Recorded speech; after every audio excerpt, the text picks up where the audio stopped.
ya le damos formato a las crónicas de la Federation. Tengo en imagen a Enrique Gariglio y a Matías Rodríguez, a los que los saludo muy atentamente. ¿Qué tal? Buenas tardes, Pablo. ¿Cómo andan? Bien. Los noto un poco tensos. Estamos tensos, sí. ¿Están tensos? Estamos Es tensos. este primer instante de la presentación. Después, Los pone mal, es como quien presenta o es presentado como el novio de la nena. claro. Claro, estás tenso. Sí. Bueno, les voy a contar una cosa. Yo voy a ir al chat que tengo con Gariglio y con la Federation, al cual incorporamos también ahora a Matías Rodríguez Trotsky, porque ahí en el chat me mandaron los amigos de la Federation Sí. los nombres de las personas que estarían en condiciones de ir conociendo algunas de las razones por las cuales nosotros le damos tanta importancia a esto que llamamos la Federation. Es ¿no? un grupo ultra secreto. Trataría de no dar ni siquiera pistas. Perdóname, ¿no? Vos siempre que tratás de mandarlos al frente. Pero yo había anotado y me dijeron, tenés que mencionar como miembros aspirantes a llegar a este conocimiento a Jorge Regue, en primer lugar a Alejandra Venditti, a Juanjo Cardoso, a Diego Barovero, que vos lo conocés, Matías, a Guillermo Smith, a Luciana, una de las primeras con derecho a conocer los secretos de la Federation, Patricia Son, a José Lo Rovira, a Marcelo Sena también, que le agradecemos mucho la difusión que a veces le da a esto, a la gente del Multimedio La Costa, a Ignacio Muñoz Reboira, desde Barcelona, a Niku Sulcic y a Miguel Aldeta. Me estoy olvidando seguramente de algún nombre, pero son la gente que nos ha dicho la Federation que mencionemos en esta ocasión. Bien. Ya los vamos a poner en contacto, bueno, y se harán cargo de las consecuencias. La cuestión es que estuvimos hablando temas más importantes que estas personas que hemos mencionado. Hemos hablado de un tema que a la Federation le preocupaba que nosotros difundiéramos, ¿no? El tema hoy tiene que ver, les cuento a la audiencia querida, con la inflación y con las mediciones del costo de la vida en la Argentina, ¿no? Inflación que parece que ha bajado rotundamente y los números no deberían ser los que a veces nos indican en cuanto a sensación nuestros bolsillos, porque una cosa son los números que se muestran y otras cosas parece ser los números que nosotros vivimos como consumidores, en el caso de comprar productos o usuarios a la hora de pagar la luz, el gas, que entre paréntesis hace unos días tuvieron un lindo sacudón. Los transportes, por ejemplo, colectivos, subtes en la ciudad de Buenos Aires aumentaron un montón.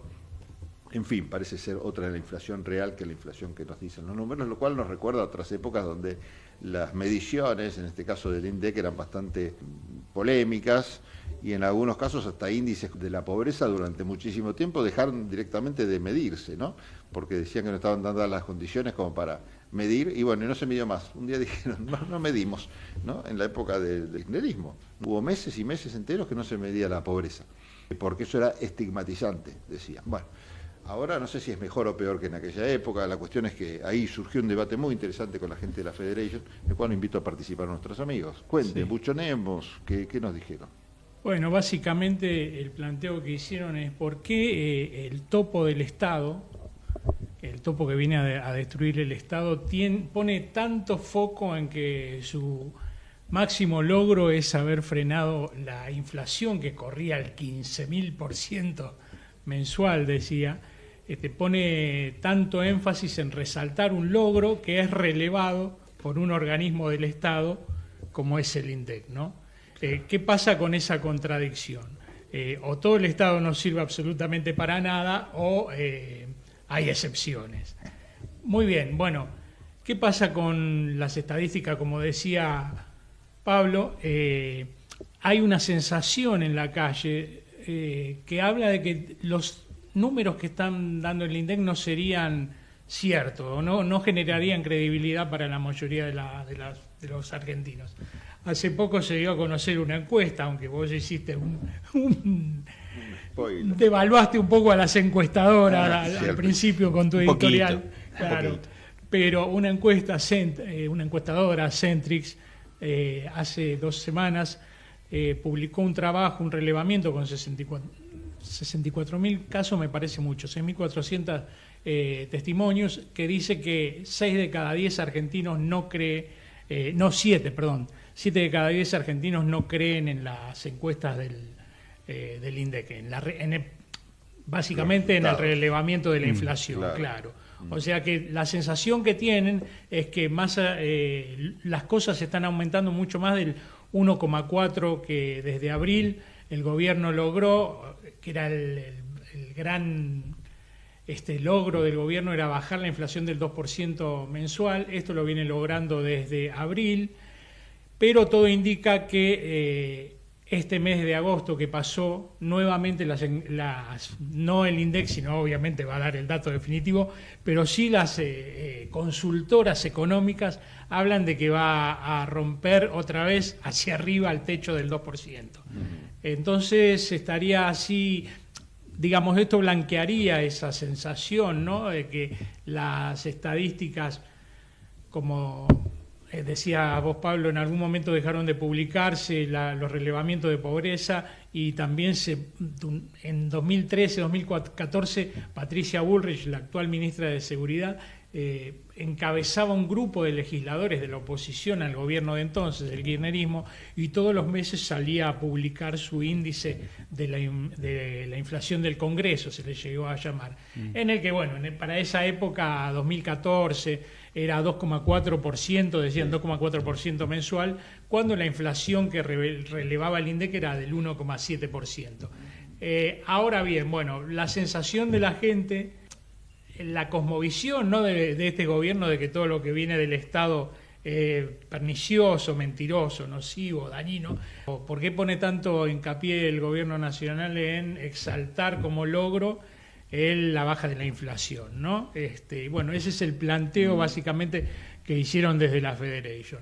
¿Es tal el logro del gobierno? O sea, porque básicamente toda su política terminó resumiéndose en la contención de la inflación, porque se hablaba de acomodar la macro, no, porque había que acomodar la macro.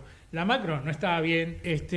La semana pasada sí lo que lograron es renovar, pero con una tasa del 75%. Esto lo que hace a futuro es reventar las tasas de referencia de préstamos para pymes, de préstamos personales, es decir, es un mazazo a la producción, al financiamiento productivo, a la compra financiada también, ¿no?, que muchos hogares y empresas y pymes recurren al pago financiado para hacer algunas compras. Bueno, con este 75% que fijó el gobierno con la oferta... Impagable. Claro. Va, cualquiera que por lo menos haga los números, ¿no? Porque por ahí la necesidad también puede decir, bueno, cierro los ojos, pago y tengo las cosas ya, pero esto es una bomba de tiempo que te estalla cuando te llega ya el resumen de la primera tarjeta de crédito post financiamiento, ¿no? Claro. Porque es cierto que quizás ahora la noticia es subieron las tasas tanto, y en el bolsillo tuyo, del consumidor común, del que se financia con la tarjeta porque necesita o porque no llega a fin de mes, no lo vas a notar ahora, lo vas a empezar a notar con el correr de los meses, cuando te lleguen tasas altas en función del crédito que estás obteniendo. Y ni hablar, bueno, de endeudarse porque tenés una empresa para comprar máquinas o lo que sea, que también se va al diablo. Bueno, sí, es un cóctel bastante explosivo. Eso, aun cuando hay un proceso de caída de la actividad muy marcado, bueno, en el Día de la Industria, saludos a todos los industriales, no están pasando por los mejores momentos, pero bueno, vaya nuestro saludo por el Día de la Industria. Que están bastante calladitos las entidades que reúnen a los industriales argentinos, ¿no? Sí. Porque en otro marco, con otro gobierno, no sé, o en esta situación, lo lógico sería escuchar, bueno, pasa lo mismo con otros representantes de los trabajadores, ¿por qué pedirle a los industriales otro comportamiento? Pero la verdad que tendrían que estar con el grito en el cielo, y sin embargo, no sé. No pasa nada. No sé qué industrias están tienen los... tan desorientados que no saben ni qué decir. Ah, bueno, vos sos muy indulgente. No soy indulgente, no, porque ellos apostaron a vos decís que modelito así, claro, ¿no? Sí. Ahora están desorientados porque muchos de ellos también se dedicaron a las importaciones, a la timba. Tan mal no les fue. No, pero... Si hablamos de las pymes es otro capítulo, claro. Si hablamos de los grandes industriales, bueno, han ganado bastante en estos meses largos. Sí, pero por ejemplo empresas como Celulosa, está en convocatoria de acreedores. Sí. Sí, mira, yo traje un dato. Durante todo el 24 cerraron 18.000 pymes en la Argentina. Eso significa una reducción del empleo terrible. Bueno, es una escalada, ¿no? Que ya todos conocemos. Menos empleo, menos consumo, y el círculo vicioso hace que cierren más pymes, ¿no? Claro. 16.000 kioscos en la Argentina, lo dieron el otro día, ese dato también, que uno dice, bueno, un kiosco. No, un kiosco significa una familia, significa proveedores, significa productores. Algún que otro empleado. Sí. Bueno, un dato que pasó así muy por lo bajo, pero que es llamativo. Nosotros modestamente hicimos acá referencia desde las crónicas de la Federation en capítulos anteriores, es que la inversión extranjera directa, ese logro que iba también a obtener este gobierno con la liberalización, con la libertad que avanza, con la destrucción de las trabas del Estado, está en niveles bajos históricos. No solo no hubo inversión, sino que hay desinversión. Que hablamos que se fueron un montón de empresas extranjeras de larga trayectoria, se están yendo del país porque la Argentina no es sostenible en términos de negocios, ¿no? Sí. Y ni aún el RIGI, o sea, es el régimen de inversiones, de grandes inversiones, que era de incentivos. De incentivo a las grandes inversiones, que es un modelo de absoluta entrega, ¿no? Sí, digo, porque por lo concesivo que es, ni semejante cebo ha logrado cautivar a grandes capitales para que vengan a invertir a la Argentina. Bueno, ahora respecto del INDEC también hay otra cuestión, que justamente hoy publicó una nota en ámbito financiero Dionisio Bosch, muy recomendable la nota, donde habla de todo la cuestión inherente a la interna que hay en el INDEC, ¿no?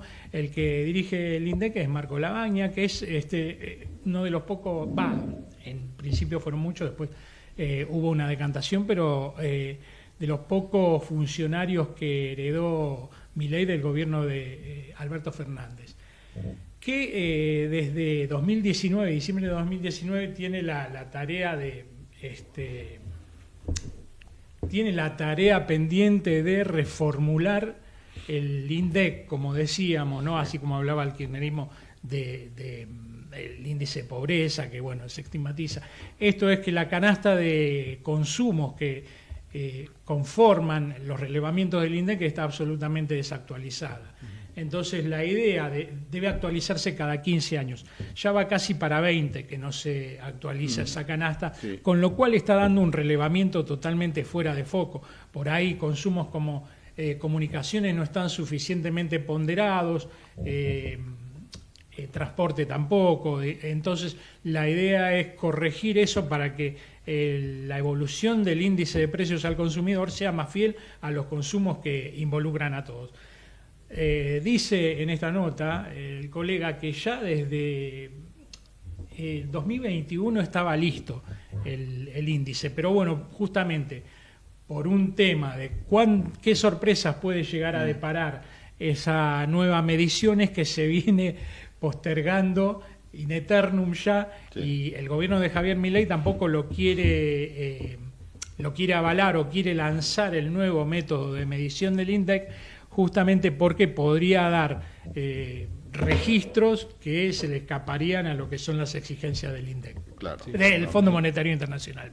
Sí, la información nunca es inocente, la información es poder, ya lo sabemos, y utilizada en distintos escenarios produce distintos efectos, ¿no? Entonces el gobierno acorralado por este cuentito hermoso que tenemos en los medios estos días, tiene un gran problema, ¿no? Que es, bueno, en ese contexto económico y en el contexto de elecciones, dar el dato de inflación, depende de cómo sea el dato de inflación, es no solo un número, sino un efecto político que fomenta una crisis que se avecina, ¿no?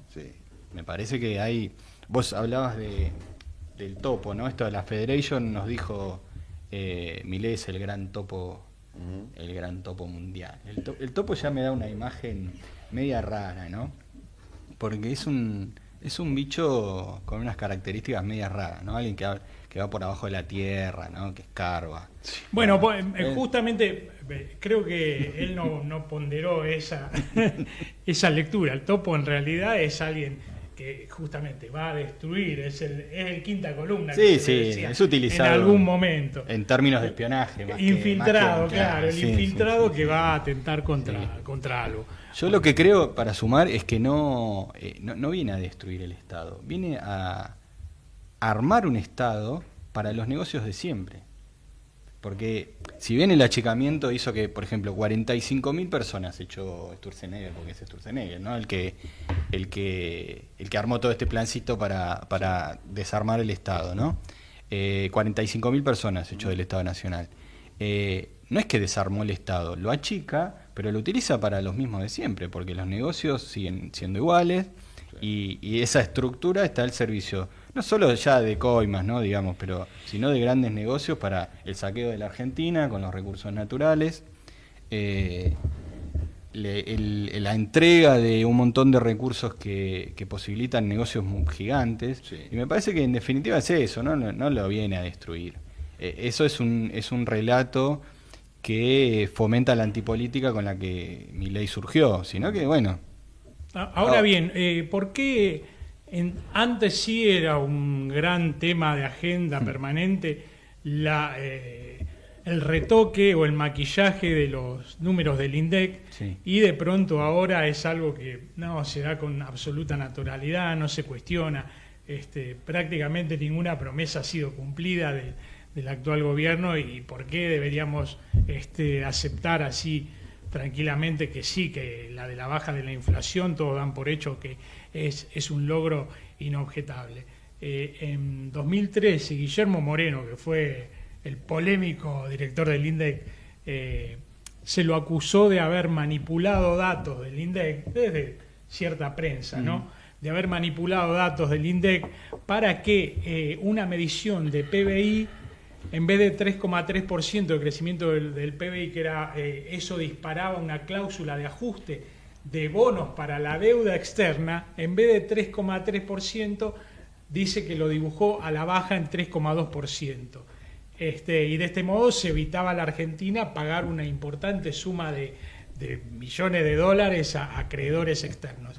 La prensa seria, horrorizada, porque no se estaba jugando con el INDEC. Ahí ese claro lobby en favor de los que querían cobrar. De los que querían cobrar, claro. Que justamente la semana pasada la jueza donde se están tramitando la mayoría de las causas de los bonistas, en Nueva York. Fondos buitre en Nueva York, dio un fallo favorable a la Argentina, diciendo que no había sido tal el retoque de las estadísticas del INDEC para dibujar el crecimiento, como se dijo, hasta el cansancio, ¿no? en la prensa seria, que hoy no dice nada. Y se evitó a la Argentina el pago de 500 millones de dólares. Así que bueno, es como decíamos en otros casos, ¿no? Hay corrupción y corrupción. Y hay el horror, el retoque del INDEC y no las estadísticas del INDEC. Sí, otro de los temas también controvertidos de la actual medición del INDEC, más allá de si hay o no hay retoques, tiene que ver con la forma en que se pide, ¿no? Toda esta canasta, ¿no? Qué productos se incluyen, qué no, qué servicios, qué no. Se proponía desde hace tiempo y desde la actual oposición, cuando no era tal, se decía, bueno, hay que cambiar la forma de medición porque están incluyendo y excluyendo cosas que no dan un panorama real de lo que está pasando, ¿no? Algunos servicios que son nuevos, que no están incluidos, pero que influyen en el gasto cotidiano de la gente, bueno, un montón de situaciones que antes no se tomaban en cuenta, que se deberían tomar en cuenta para actualizar lo que es el gasto real y continuo de los ciudadanos. Bueno, la cuestión es que no se ha hecho eso tampoco, y esto hace dudar también en que los resultados sean los que realmente nos afectan a nuestro bolsillo. Y después hay otro indicador, que es la sensación térmica personal, el termómetro que tiene cada uno adentro del bolsillo, que marca un frío terrible, ¿no? Sí. Porque no alcanza la plata, y ese abrigo que son los billetes, en la billetera ya no están, entonces la temperatura esa del poder adquisitivo baja a niveles considerables, y quienes llevan más o menos un gasto, una estadística, un Excel personal, una libretita donde van anotando los gastos, sí, podés ver que nada tiene que ver los gastos que tenés cotidianos, y no estamos hablando de lujos asiáticos que uno se dé, simplemente con el solo hecho de hacer un seguimiento de los gastos del supermercado te das cuenta que sin comprar cosas extraordinariamente caras, cada vez se vuelve más inaccesible. Sí, a ver, por ejemplo, también ese es otro punto muy importante que señalaban desde la Federation, ¿no? Nos quedan 30 segundos, ¿eh? Sí, bueno, las paritarias se suelen regir de la mayoría de los gremios en base al índice de inflación. Si el índice...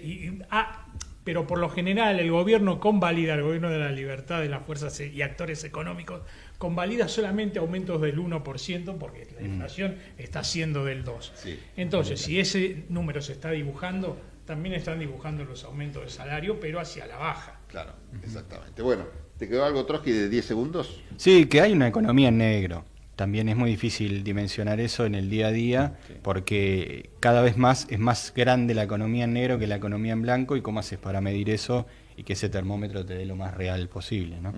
Así es, así es.